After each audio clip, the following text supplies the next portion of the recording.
ஓம் ஸ்ரீராம ராம ராமேதி ரமே ராமே மனோரமே சகசிரநாம தத்துல்யம் ஸ்ரீராம நாம வராணனே. உலகம் யாவையும் தாமுழா வாக்கலும் நிலைபெறுத்தலும் நீக்கலும் நீங்களா அழகிலா விளையாட்டுடையார் அவர் தலைவர் அன்னவர் கேசரன் நாங்களே. எத்திர எத்திர ரகுநாத கீர்த்தனம் தத்திர தத்திர கிருத்தமாஸ்தகாஞ்சலிம் வாஷ்பவாரி பரிபூர்ணலோச்சனம் மாருதிம் நமது ராட்சசாந்தகம். அஞ்சிலே ஒன்று பெற்றான் அஞ்சிலே ஒன்றை தாவி அஞ்சிலே ஒன்று ஆறாக ஆரியர்க்காக ஏகி அஞ்சிலே ஒன்று பெற்ற அணங்கை கண்டு அயலாரூரில் அஞ்சிலே ஒன்றை வைத்தான் அவன் எம்மை அழித்துக் காப்பான். இன்றைக்கி நம்ம கம்பராமாயணத்தில் பாலகாண்டத்தில் நகரப்படலத்தில் 54வது பாட்டு பார்க்க போகிறோம். இடையிடை எங்கனும் களியராதன நடையிள அன்னங்கள் நளின நீர்க்கயல் பெடையிள வண்டுகள் பிரசம் மாந்திடும் கடகரி அல்லன மகளிர் கண்களே. இதான் பாட்டு. இப்போ பதம் பிரித்து பொருள் பார்க்கலாம். இடையிடை எங்கனும் களியராதன, இடங்கள் தோறும் எப்பொழுதும் மகிழ்ச்சி நீங்காமல் இருப்பவை. இந்த இடத்துல களி அராதன அப்படின்னு வர்ற இடத்துல களி அப்படிங்கிற சொல்லுக்கு பொதுவாகவே ரொம்ப குழைவாக எதெல்லாம் இருக்கோ எல்லாத்துக்கு பேரும் களி தான். நம்ம திருவாதிரை களி சிவனுக்கு படைக்கிறோம்ல, அது குழம்பு, கஞ்சி, அப்புறம் வண்டல், அப்புறம் நம்ம களிமண் அப்படின்னு சொல்கிறோம்ல, அதுவும் குழைவாக இருக்கிறதுனால தான் அது களிமண்.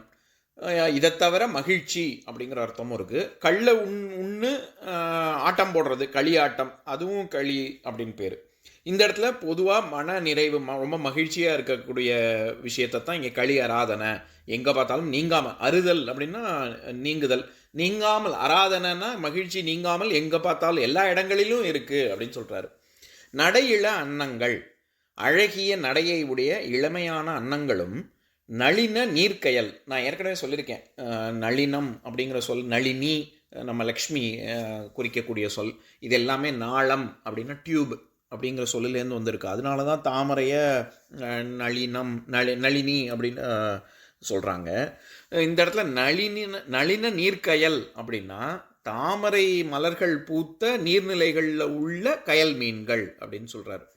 பெடையிள வண்டுகள், தம் பெண் இனத்துடன் கூடி வாழும் ஆண் வண்டுகளும். ஏற்கனவே சொல்லியிருக்கேன், சேவல் பெடை அப்படின்னா பொதுவாகவே பறவை வகைகளில் ஆண் பெண்ணை குறிக்கக்கூடிய சொற்கள் அது. அதனால் இந்த இடத்துல பெண் இள வண்டுகள் அப்படின்னா பெண் இனத்துடன் கூடி வாழும் ஆண் வண்டுகளை குறிக்குது. பிரசம் மாந்திடும் கடகரி, பிரசத்தை உண்ணும் மத யானைகளும். பிரசம் அப்படிங்கிற சொல் தேனை குறிக்கும். அதாவது பிரஸ்ரவ அப்படிங்கிறது ஒழுகக்கூடிய எல்லா விஷயத்துக்குமே சமஸ்கிருதத்தில் பிரஸ்ரவ அப்படின்னு சொல்லுவாங்க. அப்படின்னா என்ன, பால், தேன், நீர், தண்ணீர் எல்லாமே இந்த பிரஸ்ரவ அப்படிங்கிற சொல்ல வச்சு குறிக்கலாம். அதிலிருந்து பிரசரம் அப்படிங்கிறது, பிரசம் அப்படிங்கிறது தேனை குறிக்கும்.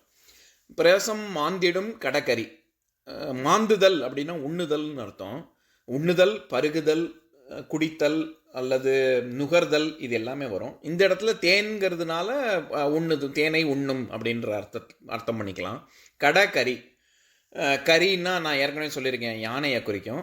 கடகரி இப்போது கடத்தல் அப்படின்னு நம்ம சொல்கிறோம்ல, அதாவது நம்மளை தாண்டி போகிறது, நம்மளை அதாவது செல்லுதல்னு ஒரு அர்த்தம், அத்துமீறுதல், எல்லையை கடத்தல், எல்லையை தாண்டுதல் அப்படின்னு ஒரு அர்த்தமும் இருக்குது. அதனால தான் அவன் என்னை அவங்கள கடத்திட்டு போகிறான் அப்படின்னு சொன்னால் என்ன அர்த்தம், அவங்க எல்லை மீறி அவன் செயல்பட்டுருக்கான் அப்படிங்கிறதுனால தான் அந்த ஸ்மக்லிங்கிறதுக்கெலாம் கடத்தல் அப்படின்ற பேரில் அப்படின்ற சொல்லாடல் வருது. அதனால் இந்த இடத்துல கடகரி அப்படின்னா யானை எல்லை எப்போ மீறும், அதுக்கு மதம் பிடிக்கும் போது மீறும். அதனால் கடகரி அப்படிங்கிற சொல் மத யானையை குறிக்கிறது. பிரசம் மாந்திடும் கடகரி அப்படின்னா தேனை உண்ணு மகிழும் மத யானைகள், அதுவும் அல்லன மகளிர் கண்களே, இவற்றை அல்லாமல் பெண்களின் கண்களுமே ஆம் அப்படின்னு சொல்கிறார். இப்போ நம்ம இந்த பாட்டில் இருக்கக்கூடிய நயங்களை பார்க்கலாம். இப்போ இந்த பாட்டின் மூலமாக கம்பர் சொல்ல வர்ற கருத்து என்ன, இடையிடையே எங்கே பார்த்தாலும் மகிழ்ச்சி குன்றாமல் இருக்குது. நடக்கிற இள அன்னங்களை பார்த்தாலும் சரி, இது நீர்நிலை தாமரை நீர்நிலைகளில் இருக்கக்கூடிய கயல் மீன்களை பார்த்தாலும் சரி, கண்ணி இள வண்டுகளை பார்த்தாலும் சரி, தேன் குடிக்கக்கூடிய மத யானைகளை பார்த்தாலும் சரி, இது எல்லாமே மகிழ்ச்சியை கொடுக்கக்கூடிய விஷயமா இருக்குது. அது மட்டும் இல்லாமல் பெண்களின் அத்துடன் பெண்களின் கண்களும் மகிழ்ச்சியை கொடுக்கிறது அப்படின்னு சொல்கிறாரு. இந்த இடத்துல அல்லன மகளிர் கண்களே அப்படின்னா அது மட்டும் இல்லை, நான் மேலே சொன்ன விஷயங்கள்லாம் மட்டும் இல்லை, இவற்றை தவிர பெண்களின் கண்களும் மகிழ்ச்சியை கொடுக்கிறது அப்படின்னு சொல்கிறார். நம்ம ஏற்கனவே நான் போன பாட்டில் சொன்னேன், 13 பாடல்களில் அந்த நகரத்தில் இருக்கக்கூடிய மக்களின் மகிழ்ச்சியை பற்றி தான் வர்ணனை அப்படின்னு. அதனால் இந்த இடத்துலையும் மகிழ்ச்சி, எவ்வளோ மகிழ்ச்சியாக இருக்காங்க அப்படிங்கிற சொல்கிறார். இங்கே இப்போ பொதுப்பட பார்த்தா அன்னங்கள் இது அந்த நகரத்தில் இருக்கக்கூடிய விஷயங்களெல்லாம் பார்த்து எல்லாமே மகிழ்ச்சியை கொடுக்குதுன்றது ஒரு அர்த்தம். இன்னொரு அர்த்தம், அங்கே முழுக்க முழுக்க அவர் வர்ணிக்கிறதே பெண்களை பற்றி தான். அவர் என்ன சொல்ல வராரு, இதில் உள்ளூர இன்னொரு அர்த்தமும் இருக்குது. அவர் என்ன சொல்ல வராரு, பெண்களின் நடை அன்னங்கள் மாதிரி இருக்குது, அதை பார்த்தாலும் மகிழ்ச்சியாக இருக்குது. பெண்களின் கண்கள் கயல் மீன்கள் மாதிரி இருக்குது, அதை பார்த்தாலும் மகிழ்ச்சியாக இருக்குது.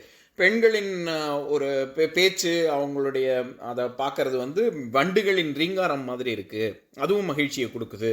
பெண்களின் அசைவுகள் மதயானையின் அசைவுகள் போன்று பார்ப்பதற்கு, அது தேனை உண்டு மகிழக்கூடிய யானைகளின் மகிழ்ச்சி, அதை பார்த்தா எப்படி, யானையை பார்த்தா பார்த்துக்கிட்டே இருக்கலாம்ல, அந்த மாதிரி. அதுவும் தேனை குடிச்சிட்டு அந்த யானை என்னெல்லாம் பண்ணுதுங்கிறத பார்த்தா இன்னும் ரொம்ப சுவாரஸ்யமாக இருக்கும்ல. அந்த மாதிரி பெண்களின் அசைவுகள் பார்ப்பதற்கு மகிழ்ச்சியாக இருக்குது அப்படின்னு சொல்லி எல்லா இடத்துலையுமே பெண்களை பற்றின வர்ணனை அப்படின்னு எடுத்துக்கலாம்.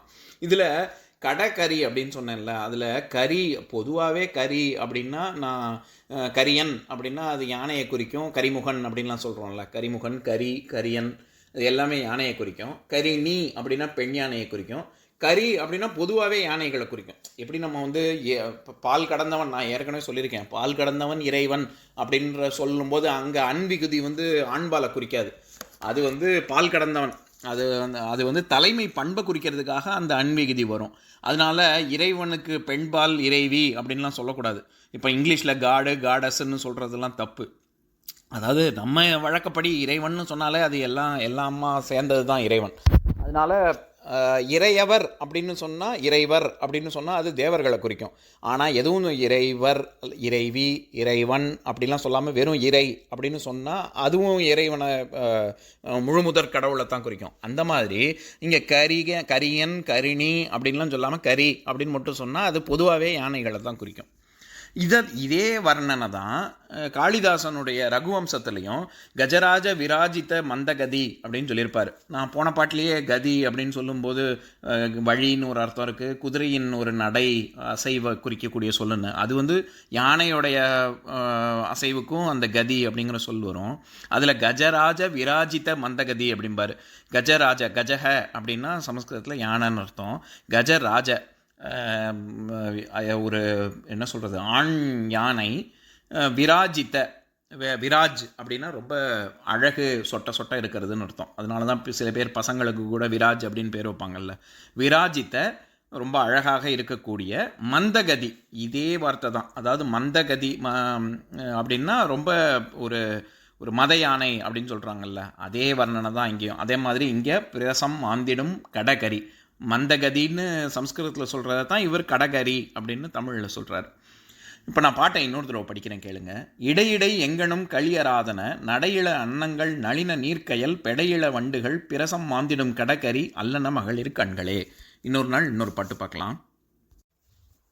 ஓம் சாந்தாகாரம் புஜகசயனம் பத்மநாபம் சுரேஷம் விஸ்வாதாரம் ககனசத்ரசம் மேகவர்ணம் சுபாங்கம் லக்ஷ்மீகாந்தம் கமலநயனம் யோகி ஹிருத்யானகம்யம் வந்தே விஷ்ணும் பவபயஹரம் சர்வலோகைகநாதம். உம்பரோடு இம்பர்காரும் உலகம் ஓர் ஏழும் ஏழும் எம்பெருமான் என்று ஏத்தி இறைஞ்சி நின்று ஏவல் செய்ய தம்பியரோடும் தானும் தருமமும் தரணி காத்தான் அம்பரத்து அனந்தர் நீங்கி அயோத்தியில் வந்த வள்ளல். ஓம் பூர்ணமதః பூர்ணமிதம் பூர்ணாத் பூர்ணமுதஸ்யதே பூர்ணஸ்ய பூர்ணமாதாய பூர்ணமேவாவசிஷ்யதே. ஓம் சாந்தி ஷாந்தி ஷாந்திः. ஓம் சர்வேஷாம் ஸ்வஸ்திர்பவது சர்வேஷாம் சாந்திர்பவது சர்வேஷாம் பூர்ணம் பவது சர்வேஷாம் மங்களம் பவது. ஓம் சாந்தி ஷாந்தி ஷாந்திः. ஓம் சர்வே பவந்து சுகினः சர்வே சந்து நிராமயாः சர்வே பத்ராணி பஷ்யந்து மா கஷ்சித் துக்கபாக் பவேத். ஓம் சாந்தி ஷாந்தி ஷாந்திः.